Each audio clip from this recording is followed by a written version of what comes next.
be thinking that this is a nice piece of ancient Egyptian art, but what we're actually looking at right now is the last known ancient Egyptian inscription. This lovely bit of artwork is known as the Graffito of Esmet Akum, and it dates to August 24th, 394 AD. The inscription features a lovely depiction of the Nubian god Mandulus, and it has an inscription both in hieroglyphs and in Demotic, which was an everyday language in ancient Egypt. Here's a line drawing of the whole thing so you can see it just a little bit better, and again, we have some nice clear hieroglyphs and some Demotic down here. This was all made by one priest working at the Philae temple, and he notes down here in the Demotic inscription that it was made on the birthday of Osiris in the year 110. Now this is where we get into the larger historical dating adventure.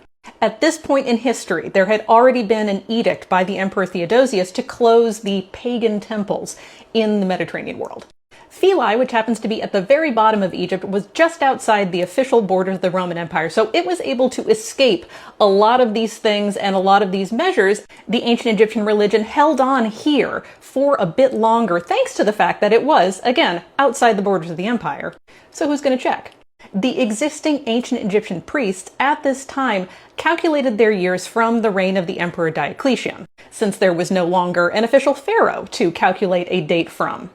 The priest who made all of this, Esmet Akum, actually had a more Egyptian name, Nesmeter Akum, and he was actually part of a family of priests that continued to live and work at Philae Temple. And members of his family continued to work here and to worship here until the temple was finally ordered to be closed by the Emperor Justinian, sometime between 535 and 537 AD.